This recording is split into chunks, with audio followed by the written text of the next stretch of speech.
Alright guys, सो हमने बहुत सारी चीज़ें देखी हैं, हमने बहुत सारी चीज़ें बनाई हैं इस सीरीज में। अब वक्त आ चुका है एक स्टेप आगे जाने का। इस वीडियो में हम बात करेंगे नेविगेशन मेन्यू के बारे में एंड नेविगेशन मेन्यू को फुल प्रूफली हम बनाएंगे एंड एक स्टेप आगे जाएंगे वेब डेवलपमेंट के वर्ल्ड में। So without wasting your time let's get started. तो जैसा कि आप मेरे कंप्यूटर स्क्रीन पे देख सकते हो, मैं आपको अपनी कंप्यूटर स्क्रीन पे लेके जाने वाला हूँ एंड मैं सबसे पहले आपको डेमो दिखाना चाहता हूँ कि हम किस तरीके की चीज बनाएंगे। सो जैसा कि आप अपनी स्क्रीन पे देख सकते हो, हमारे पास एक मेन्यू है, कुछ इस तरीके के हम चीज बनाने वाले हैं एंड इसके अंदर हम थोड़े बहुत ट्विक्स करेंगे।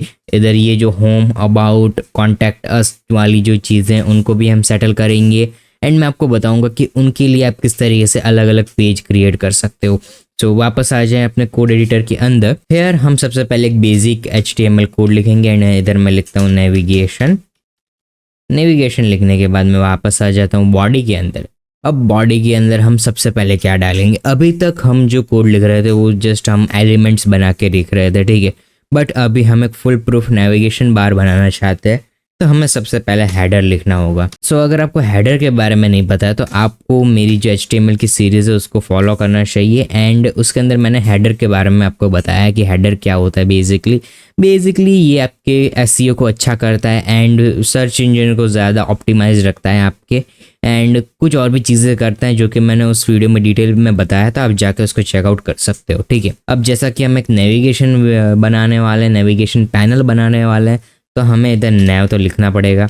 नैव जैसे ही लिखेंगे, बट अकेला नैव हम नहीं लिखेंगे, हम लिखेंगे नैव डॉट नैव बार, ठीक है, नैव बार, बिकॉज हम इसको ट्वीक करना चाहते हैं बाद में, ठीक है। तो हम नैव बार क्लास को ट्वीक कर सकते हैं CSS के अंदर, ठीक है। सो अभी हम लिखेंगे इसके अंदर UL stands for unordered list, ठीक है। ये सारी की सारी चीज़ें मैंने मेरी जो प्लेलिस्ट है उसके अंदर समझाई है, बस मैं आपको ऊपर से रिकैप करा रहा हूँ अगर आप भूल गए हो तो।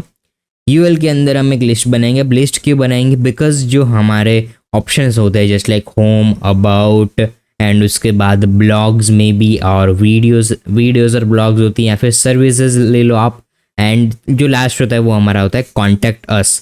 तो वो सारी चीज़ें एक लिस्ट में आती है, ठीक है, वो सारी चीज़ें हमें एक लिस्ट में लिखनी पड़ेंगी। ऑर्डर लिस्ट का तो कोई मामला ही नहीं है, ऑर्डर लिस्ट की हमें कोई ज़रूरत ही नहीं है बिकॉज ये अलग अलग लिखने वाला है। सो हम इधर सिंपली इधर UL के अंदर LI लिखेंगे, या फिर एक बहुत ही शॉर्टकट अपनाएंगे LI मल्टीप्लाई बाय 4।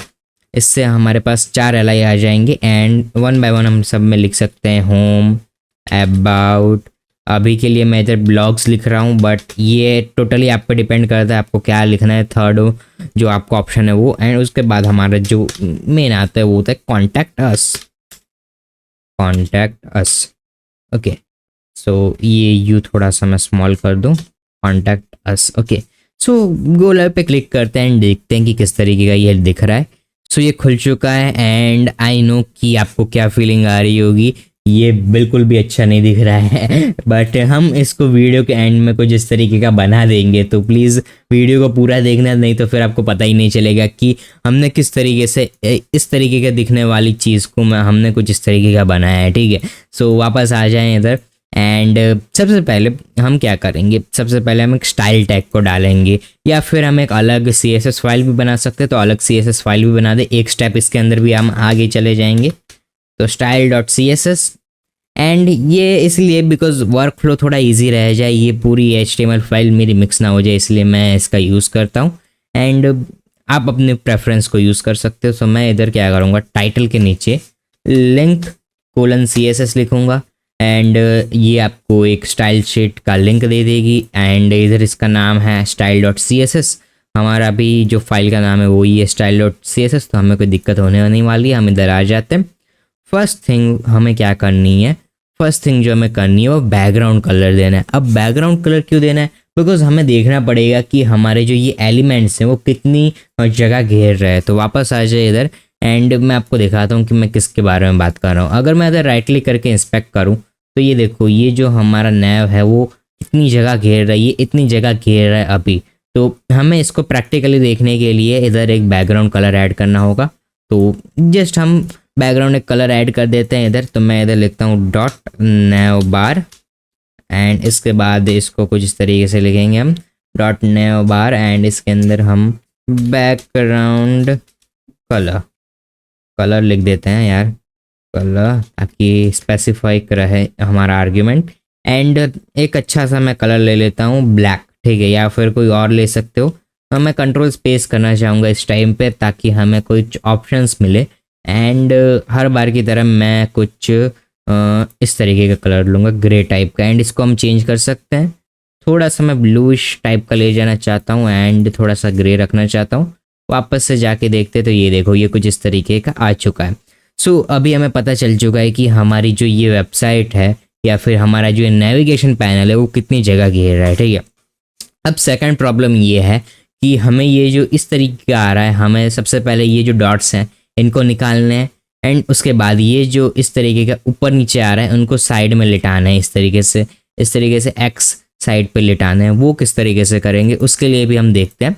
सो इसके लिए हमें एल पे प्रॉपर्टी लगानी पड़ेंगी। तो हमें लिखना पड़ेगा नेव बार के बाद हम इधर लिख सकते हैं कुछ इस तरीके से नेव बार एंड इसके बाद एल लिखना है, ठीक है, नेव बार एल। उसके बाद तुम लिख सकते हो कुछ इस तरीके से फ्लोट का मतलब क्या है वो मैं आपको बताता हूँ। फ्लोट एंड जैसे ही फ्लोट लिखोगे तुम इधर लिख सकते हो लेफ्ट। अब मैं इसका मतलब बताता हूँ कि इसका मतलब क्या है। तो इसका मतलब यही है सिंपली कि जो हमारी एल है वो लेफ्ट में फ्लोट करेंगे, ठीक है। किस तरीके से वो आप देख सकते हो कुछ इस तरीके से फ्लोट करेंगे। बट अब हमारे पास एक बहुत बड़ी दिक्कत आ चुकी है। अब जो हमारी लिस्ट है वो ओवरफ्लो हो चुकी है अपने पेरेंट से। इस तरीके से जो हमारा नेविगेशन बार है, अगर मैं आपको राइट क्लिक करके दिखाऊं, मैं सबसे पहले स्क्रीन में लेके जाता हूँ, आपको इंस्पेक्ट करके दिखाऊं आपको, तो आप जैसे ही देखोगे इधर, मैं इधर सिलेक्ट करके दिखाता हूँ, ये देखो ये हमारा जो नेविगेशन पैनल है, इधर जो हमारी प्रॉपर्टीज़ थी सारी की सारी वो ओवरफ्लो कर दी है। क्यों? बिकॉज हमने इसको लेफ़्ट में फ्लोट कर दिया। अब जब हम लेफ़्ट में फ्लोट करते हैं तब ये ओवरफ्लो कर जाता है। उसके लिए हमारे पास एक और प्रॉपर्टी है जो हम यूज़ कर सकते हैं। उसके लिए हम इधर लिख सकते हैं डॉट नेव बार एंड उसके बाद लिख सकते हैं यूएल बिकॉज हमने अनऑर्डर्ड लिस्ट बनाई है तो हम यूएल का यूज़ करेंगे। देखो इधर भी हमने यूएल का यूज़ किया है एंड इधर हम लिख सकते हैं ओवरफ्लो ऑटो, ठीक है। बेसिकली इसका मतलब क्या है कि जो हमारी जो लिस्ट थी वो ओवरफ्लो हो रही थी, उसे हमने रोक दिया ओवरफ्लो होने से, ठीक है। कहाँ से रोक दिए? यूएल से, ठीक है। यूएल के अंदर हमारी सारी की सारी एलाइज आती है एंड यूएल एलआई की पेरेंट है, ठीक है। तो ऐसा मत समझना कि यार ये एलआई की पेरेंट कौन है, एलआई की पेरेंट है यूएल एंड वो ओवरफ्लो हो जाती है जब हम फ्लोट करते हैं एलाइज को लेफ्ट में एंड उसके बाद हम यूएल को ऑटो कर देते हैं ताकि जो हमारी लिस्ट है जो ओवरफ्लो हो रही है वो ओवरफ्लो ना हो, ठीक है। तो ये बहुत ही डीप मीनिंग है इसका, आप समझना। एंड अगर नहीं समझ में आया तो फिर से एक बार रिपीट करके देखना, ठीक है। इस सेक्शन को वापस से आ जाए इधर एंड अब आपकी सारी की सारी प्रॉब्लम सॉल्व नहीं होगी बिकॉज अभी हमारे जो ये डॉट्स है वो रह ही गए हैं। तो इन डॉट्स को भी हमें निकालना होगा। डॉट्स को निकालने का काम सिंपल है। हम सिंपल इधर लिख सकते हैं लिस्ट स्टाइल, ठीक है, list style and list style को हम लिख सकते हैं नन जैसे ही करेंगे हमारे डॉट्स चले जाएंगे एंड डॉट्स तो चले गए, प्रीटी मच हमारा काम हो चुका है। हमें इसको थोड़ी मार्जिन पैडिंग देनी होगी तो मैं मार्जिन दे देता हूँ इधर। सभी एलाइज को हम मार्जिन दे देंगे समथिंग अबाउट 10 पिक्सल एंड बाद में हम चेंज कर लेंगे इसको। एंड ये वाई में मार्जिन दे रहा हूँ मैं, एक्स में मैं देना चाहूँगा 16 pixel, may be 16 pixel is all right and या अच्छी दिख रही है ये। पैडिंग को भी हम थोड़ा पैडिंग में भी समावेश करेंगे बट उससे भी पहले ये हमारी अच्छी दिख रही है। अब हम क्या करेंगे, अब हम इसके अंदर थोड़ी सी लिंक्स को ऐड करेंगे। लिंक्स क्या होते हैं वो मैंने पिछले वीडियो में समझाया। बेसिकली हाइपर लिंक्स होती है जिसको हम ए टैग से जिसका यूज़ करते हैं। इसको हम इसलिए ऐड करेंगे ताकि कोई भी यूज़र अगर इन पे क्लिक करें इन लिस्ट पे तो वो लिंक डायरेक्ट ओपन हो जाए। यूज़र को पता नहीं होगा कि वहाँ पे एक लिंक है, वो ऐसा समझेगा कि ये एक बटन है बट वहाँ पे हम एक एक्चुअल लिंक लगाएंगे ताकि वो एक पेज से दूसरे पेज पे जा सके, सर्फ कर सके। ओके, सो वापस आते हैं इधर, मैं आपको दिखाता हूँ लिंक कैसे डाल सकते हो आप इधर। आपको सिंपली कुछ नहीं करना, आपको ए लिखना है। ए लिखने के बाद आपको href में पाउंड दे देना है। पाउंड का मतलब कि कुछ नहीं, नन, पाउंड का मतलब नन होता है। एंड ये जो हमारा होम है इसको हम इधर कंट्रोल वी कर देंगे ए के अंदर, ठीक है। And same goes with all. तो मैं क्या करूँगा, कंट्रोल वी करूँगा इन सबको कॉपी करके and control we okay. And इधर मैं चेंज कर देता हूँ अबाउट एंड ब्लॉग्स, उसके बाद contact us and it's should be fine. अब जैसे मैं इस पर क्लिक करूँगा ये देखो इसके अंदर अंडरलाइन भी आ चुकी है, तो अंडरलाइन को हम निकाल देंगे। अंडरलाइन को हम निकालने के लिए क्या कर सकते हैं, हमने पिछले वीडियो में देखा था, हम कुछ इस तरीके से लिख सकते हैं, इस तरीके से dot naive bar L I and उसके अंदर भी ए।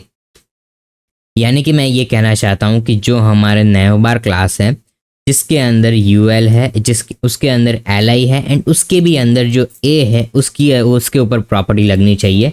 यूएल को हम स्पेसिफाई नहीं करते, हम डायरेक्टली एल आई को ले सकते हैं। यूएल को हमने ऑलरेडी स्पेसिफाई करके रखा है इधर कि अगर ओवरफ्लो हो रहा है तो उसको ऑटो पे सेट कर दो। इधर आए तो हम इधर लिख सकते हैं text decoration is equal to none. जब हम text decoration is equal to none लिखेंगे तो ये देखो ये जो हमारी अंडरलाइंस थी वो चली गई, बट इसका कलर बहुत ही घटिया है, तो मैं इसका कलर चेंज करना चाहूँगा। मैं इधर लिख सकता हूँ कलर COLOR कलर को हम थोड़ा सा इस तरीके से ले लेते हैं, ब्लू ले लेते हैं एंड लेट्स सी किस तरीके का दिख रहा है। नहीं अच्छा दिख रहा है, थोड़ा लाइट शेड लेना चाहूँगा मैं ब्लू के अंदर भी, थोड़ा सा पर्पल टाइप का लाइट शेड मिल जाए अगर मुझे तो। एंड नहीं मुझे थोड़ा सा डार्क चाहिए, थोड़ा सा डार्क, ये आई गेस ये चल सकता है। एंड ये थोड़ा सा ब्लैक लग रहा है बट प्योर ब्लैक नहीं है, ये ब्लू एंड पर्पल का मिक्सचर है एंड बहुत ही अच्छा दिख रहा है इसके ऊपर, ठीक है।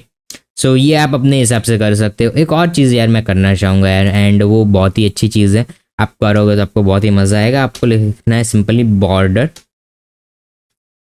2 पिक्सल सॉलिड ब्लू एंड इसके अंदर भी जब हम सेव करेंगे तो ये देखो इसके ऊपर बॉर्डर आ चुकी है। ये ऑप्शनल है, अगर आपको करना हो तो आप कर सकते हो, बट मुझे करना है तो मैं थोड़ा सा इसको light and dark greyish blue का टोन दे देता हूँ।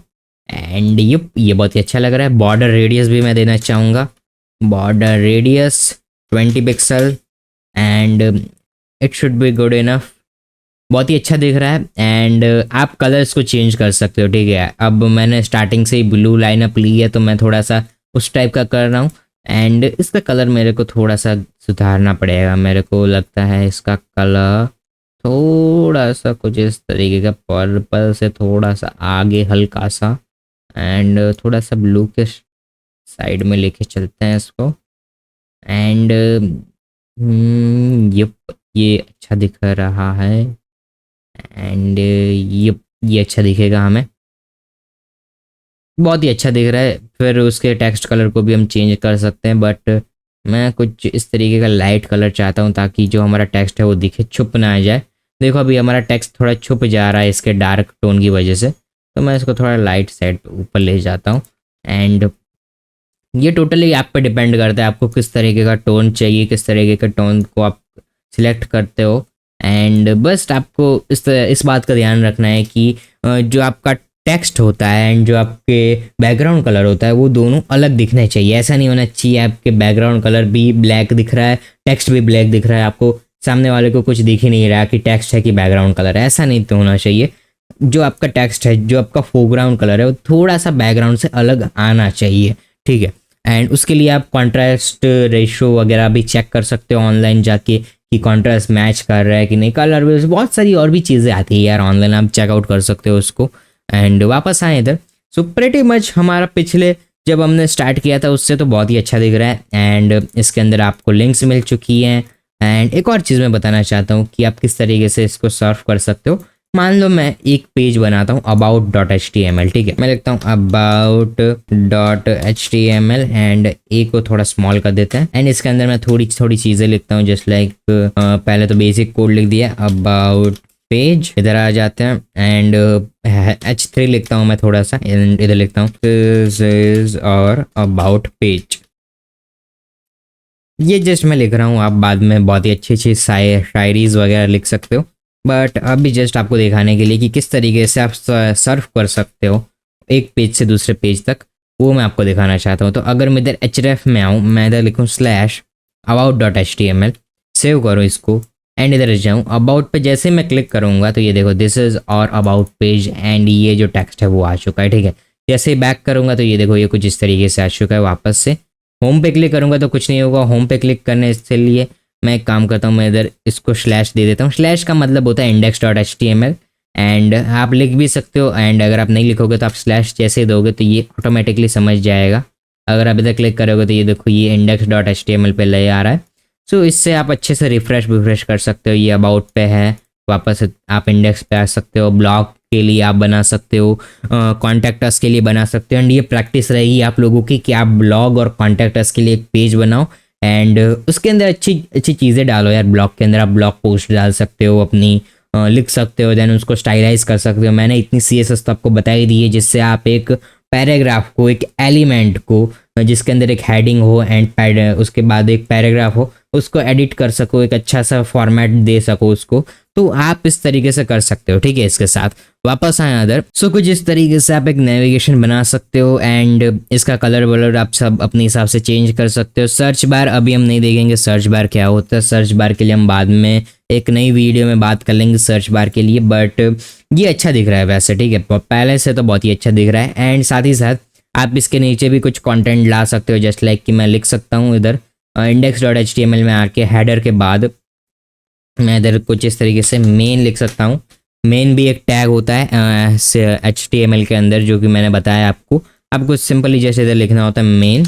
अब जैसे मेन लिखोगे तो ये मैन आ जाएगा एंड इसका मतलब यही होता है सिंपली कि आप मेन चीज़ें इधर लिख रहे हो। तो मैं इधर लिख सकता हूँ H3 दिस इज और नेविगेशन पैनल, सेव करते हैं इधर। एंड कुछ पैराग्राफ भी आप लिख सकते हो कि this is my navigation panel and I learn it from decode with Devanshu. Okay, कुछ ऐसी चीज़ें देख सकते हो विथ देवांशु एंड या सेव करते हैं इसको, से वापस से जाते हैं एंड ये देखो ये कुछ इस तरीके से आ चुका है।